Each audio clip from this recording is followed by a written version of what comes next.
कृष्णा, राधे राधे आप सभी को। ओम नमो भगवते वासुदेवाय। कार्तिक मास का 5वां अध्याय। प्रभु मुझे सहारा है तेरा, जग के पालनहार।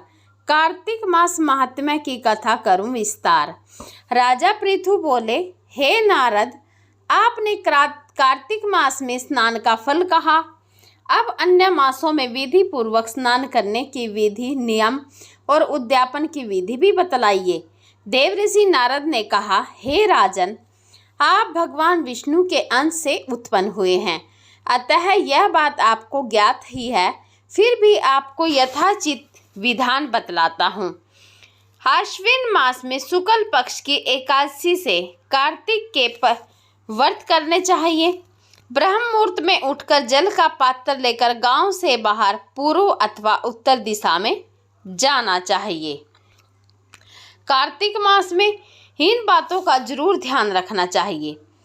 दिन में या सायंकाल में कान में जनेऊ चढ़ाकर, पृथ्वी पर घास बिछाकर, सिर को वस्त्र से ढककर, मुंह को भली भांति बंद करके, थूक व सांस को रोककर मल व मूत्र का त्याग करना चाहिए। तत्पश्चात मिट्टी व जल से भली भांति अपने गुप्त अंगों को धोना चाहिए। उसके बाद जो मनुष्य मुख शुद्धि नहीं करता है, उसे किसी भी मंत्र फल प्राप्त नहीं होता है। दांत और जीभ को पूर्ण रूप से शुद्ध करना चाहिए और निम्नलिखित मंत्र का उच्चारण करते हुए दांतुन तोड़नी चाहिए।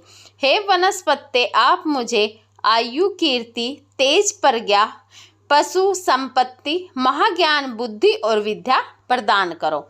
इस प्रकार उच्चारण करके वृक्ष से 12 अंगुल की दातुन ले। दूध वाले वृक्षों से दातुन नहीं लेनी चाहिए। इसी प्रकार कपास, कांटेदार वृक्ष तथा जले हुए वृक्ष से भी दातुन लेना मना है, जिससे उत्तम गंध आती हो और जिसकी टहनी कोमल हो। ऐसे ही वृक्ष से दंत धावन करना चाहिए। प्रतिपदा, अमावस्या, नवमी, छठी, रविवार को चंद्र तथा सूर्य ग्रहण में दातुन नहीं करनी चाहिए। तत्पश्चात भली भांति स्नान करके फूल माला, चंदन और पान आदि पूजा की सामग्री लेकर प्रसन्न चित्त व भक्ति पूर्वक शिवालय में जाकर सभी देवी देवताओं की अर्घ्य, आचमनिया आदि वस्तुओं से पृथक पृथक पूजा करके प्रार्थना एवं प्रणाम करना चाहिए। फिर भक्तों के स्वर में स्वर मिलाकर श्री हरि का कीर्तन करना चाहिए। मंदिर में जो गायक भगवान श्री हरि का कीर्तन करने आए हों, उनका माला, चंदन, तांबुल आदि से पूजन करना चाहिए, क्योंकि देवालयों में भगवान विष्णु को अपनी तपस्या, योग और दान द्वारा प्रसन्न करते थे। परंतु कलयुग में भगवत गुणगान को ही भगवान श्री हरि को प्रसन्न करने का एकमात्र साधन माना गया है। नारद जी राजा पृथु से बोले, हे राजन, एक बार मैंने भगवान से पूछा कि हे प्रभु, आप सबसे अधिक कहाँ निवास करते हो? इसका उत्तर देते हुए भगवान ने कहा, हे नारद, मैं वैकुंठ या योगियों के हृदयों में ही निवास करता हूँ, अपितु जहाँ मेरे भक्त मेरा कीर्तन करते हैं, मैं वहाँ अवश्य निवास करता हूँ।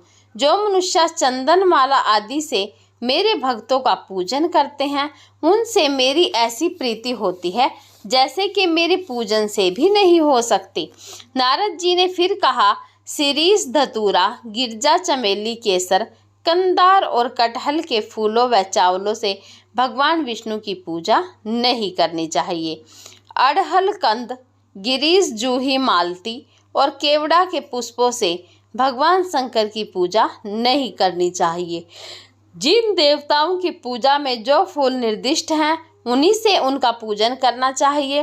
पूजन समाप्ति के बाद भगवान से क्षमा प्रार्थना करनी चाहिए, यथा, हे सुरेश्वर, हे देव, न मैं मंत्र जानता हूँ न क्रिया, मैं भक्ति से भी हीन हूँ।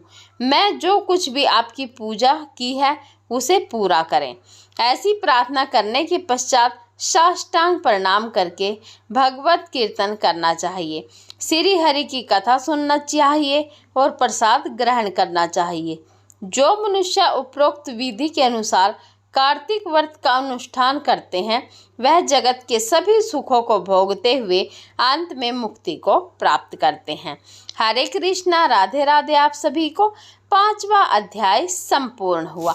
ऐसी और वीडियो के लिए चैनल पर वीडियो ज़रूर देखिएगा।